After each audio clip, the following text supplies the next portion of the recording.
Bonjour les pluches, on se retrouve pour une nouvelle vidéo où l'on va apprendre à faire un sac d'artiste.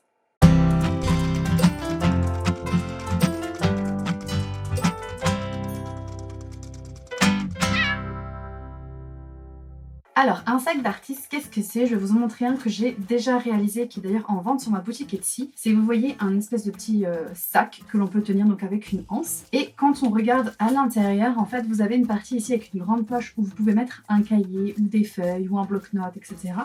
Et sur la partie de l'autre côté, vous avez donc ici une trousse. Hop. Donc là, vous avez une petite trousse pour mettre les gommes, les crayons, etc. Et ici, des poches de façon à pouvoir glisser des stylos ou des feutres ou voilà, des crayons, etc. Et vous pouvez refermer le tout, donc ici, à l'aide d'un petit ruban. Et en fait, vous vous retrouvez avec tout votre matériel dans ce petit sac. À la base, c'est fait pour les enfants, en fait, pour pouvoir, quand vous partez en voyage, en train, en avion, vous mettez tout le matériel à dessin dedans. Et en gros, ils en mettent pas partout, ça reste rangé. Vous pouvez le refermer facilement, l'emmener, le garder sous le bras, etc. Enfin, vous avez tout qui est réuni. Donc, sac d'artiste, voilà, vous pouvez mettre. En vrai, on pourrait penser à mettre de la peinture, évidemment. Enfin, voilà, c'est surtout le côté pratique pour les enfants du fait de pouvoir l'emmener partout. Donc là, en fait, je vais en réaliser un pour toute autre chose. C'est une professeure des écoles qui m'a demandé de lui réaliser un sac comme ceci pour pouvoir y ranger ses copies et son matériel pour corriger et du coup avoir tout dans une même pochette et pas fouiller dans son sac et perdre à chaque fois ses affaires, etc. Et pouvoir le faire à tout moment, éventuellement dans le train, etc. Et d'avoir vraiment sa pochette propre à ça qu'elle peut déplacer partout. Pour la demande, c'était du coup un sac avec des tissus Harry Potter, donc je vais vous montrer ce qu'elle a choisi, et un intérieur avec les tissus écoliers. Donc ce qui va être différent ici, ça va être juste en fait à ce niveau-là, il va falloir rajouter en fait un petit ruban avec une attache pression, je pense ici, qu'elle pourra refermer en fait pour maintenir les copies, c'est-à-dire que pour pas que ça tombe. Sinon pour le reste, elle veut garder exactement la même forme. Je vais pas du coup utiliser du simili-cuir parce que j'en avais pas Harry Potter, je vais utiliser du coton mais que je vais thermocoller parce qu'il faut quand même que ça soit un minimum rigide pour que ça se tienne quand vous l'avez fermé, pour que ça se tienne. Donc là vous voyez le simili-cuir, il n'est pas hyper épais, mais ça se maintient quand même. Le petit ruban, elle est pour qu'on reste cette finition au petit ruban.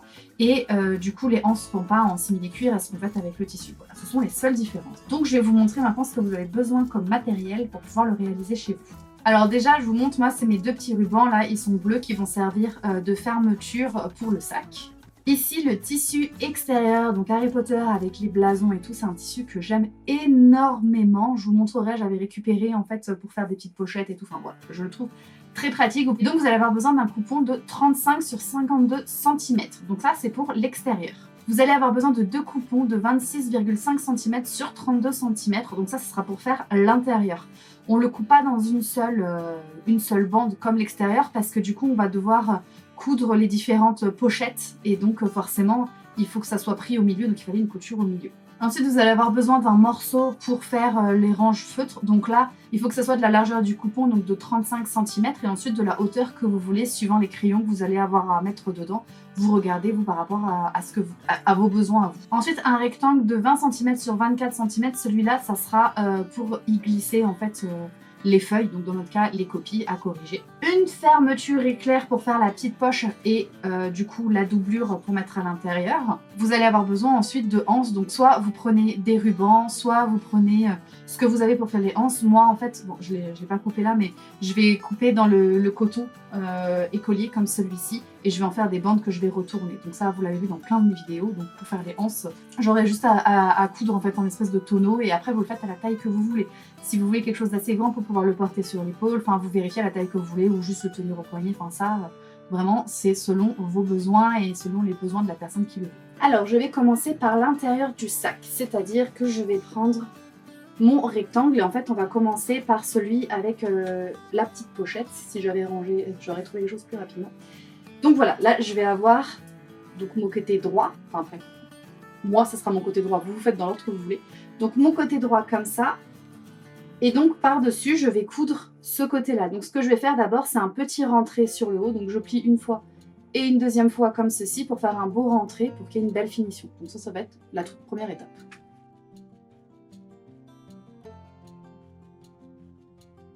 Et voilà, du coup, là, ça va être très très simple. Je vais faire coïncider vers le bas, hop là, comme ça, les coins du bas et en fait je vais coudre tout le tour comme ceci. Et là on aura fini déjà notre coin droit.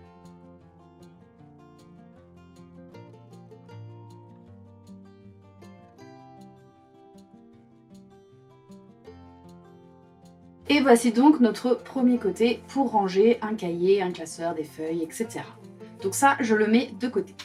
On va s'attaquer maintenant à l'autre côté. Donc celui-ci va être un peu plus difficile. Fasse attention au motif et à bien respecter en fait la marge au bon endroit. Donc là, je le pose comme ça. Alors, ce qu'on va commencer, ça va être par la fermeture éclair. Du coup, il faut que je plie mon tissu en deux pour trouver le milieu, pour pouvoir placer ma fermeture éclair au milieu. Donc là, je me retrouve donc avec mon milieu ici. Je vais plier ma fermeture éclair aussi. Donc là, pour voir plus ou moins où elle va s'arrêter. Hop, je vais mettre une épingle là où ça s'arrête. Tac. Et je vais couper. Donc là, c'est parfait comme mon motif a des lignes. Je coupe droit comme ça.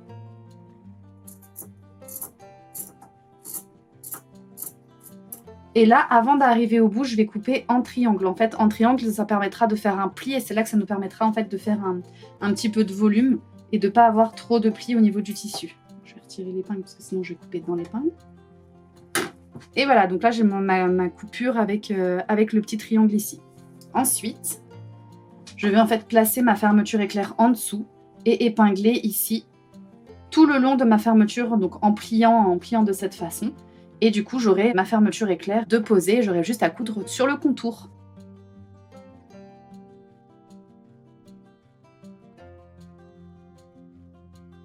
Et voici donc ma fermeture éclair. Donc derrière, c'est comme ceci. Je vais donc prendre mon fond de poche comme ceci, que je vais venir coudre en fait donc le haut sur le haut de ma fermeture éclair et le bas, hop, donc ça sera cousu comme ça, le bas sur le bas. Ce qui fait que ça va nous créer en fait le volume pour notre poche. Donc je vais d'abord faire cette couture là, ensuite pareil sur le dessous et sur les côtés, de façon à ce que ce soit fermé, parce que si on oublie de fermer les côtés, forcément tous les stylos vont tomber dans la doublure, alors là pour les récupérer ça sera galère.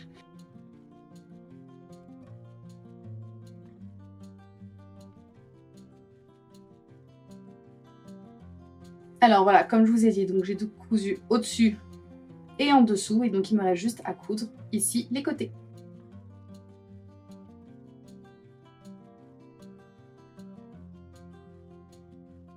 Alors on va maintenant passer à la partie qui va se retrouver en dessous, donc la partie pour les stylos.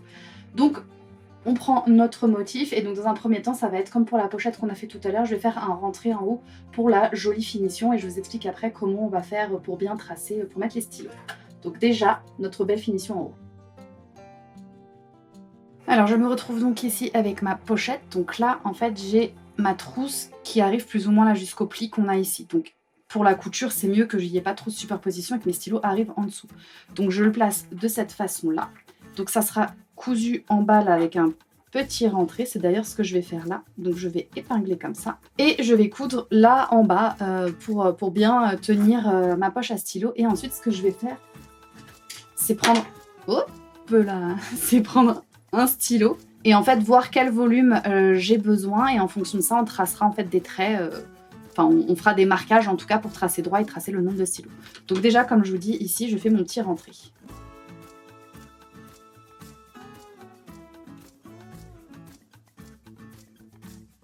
Donc voilà notre grosse poche qui a été cousue. Je vais maintenant comme je vous dis prendre le stylo, hop. Et je vois qu'à peu près, il me faut... Oh, tiens, j'ai oublié une aiguille, ça va être parfait. Pour être assez large, il faudrait que je le fasse hop, de cette taille-là. Ce qui nous fait donc environ 2 cm et demi. Donc là, tous les 2 cm et demi, je vais mettre une épingle. Et je vais faire pareil en dessous et en fait je vais devoir coudre du coup le long. Donc ce que vous pouvez faire c'est soit le tracer. Moi je pense limite je vais peut-être mettre une règle en même temps que je vais coudre, je vais voir comment je peux me débrouiller. Mais pour être sûre d'être droite. Donc là je calcule tous les 2,5.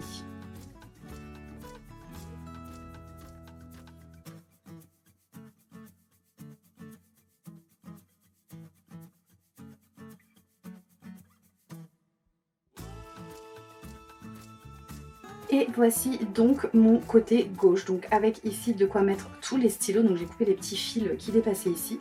la trousse en haut pour mettre donc les gommes, les crayons, etc., etc. Donc là, on a nos deux côtés, donc avec celui-ci, nos deux côtés qui sont prêts. Donc on va pouvoir en fait les coudre par la couture ici du milieu. Donc c'est que là, vous choisissez quel côté va où. Et donc on va pouvoir les coudre ensemble.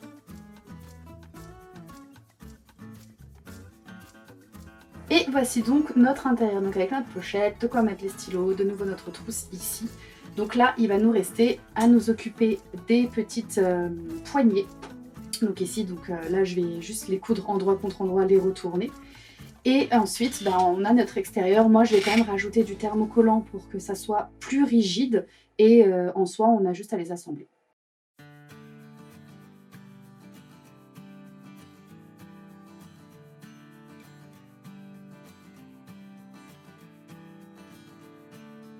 Alors, j'ai donc mon extérieur que j'ai thermocollé en fait avec 3 épaisseurs de thermocollant pour être sûr que ça soit assez rigide. Donc là, je pense que vous pouvez le voir à l'image, ça se tient plutôt bien. Donc on va pouvoir assembler le tout, donc sans oublier à chaque fois les petits rubans pour fermer. Donc à savoir que, hop, je vais prendre au milieu ici.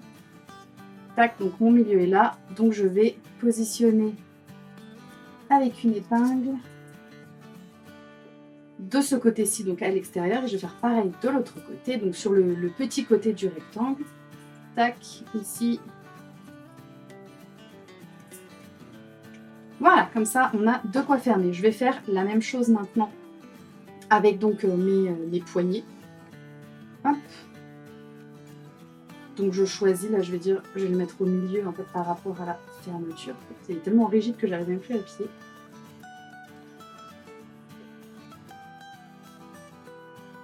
Tac, ici.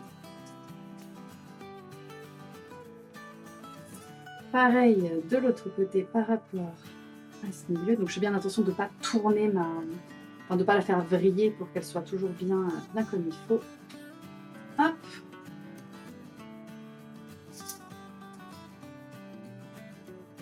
Et je vais faire pareil, là je vais plier comme ça en fait. Hop. Et donc au même niveau, je vais fixer mes deux poignées opposées.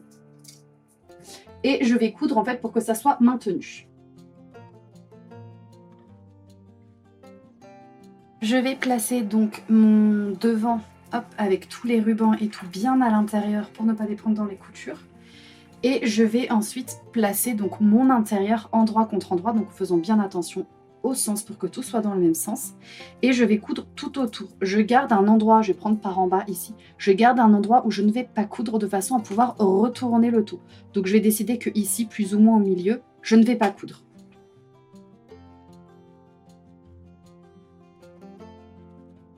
Je vais cranter les angles pour une plus belle finition.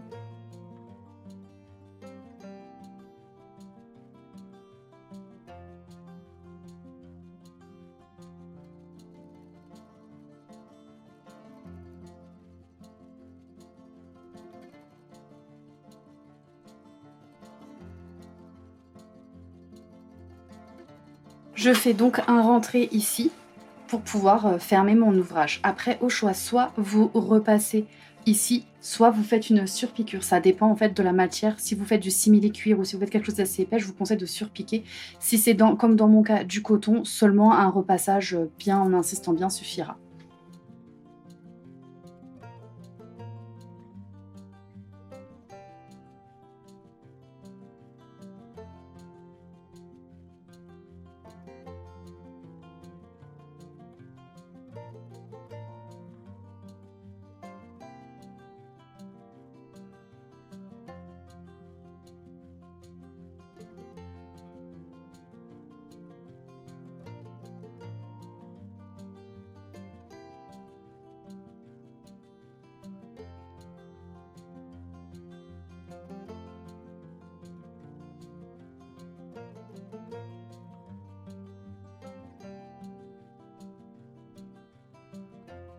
Je vous remercie d'avoir regardé cette vidéo, j'espère qu'elle vous aura plu et que ça vous aura donné des idées.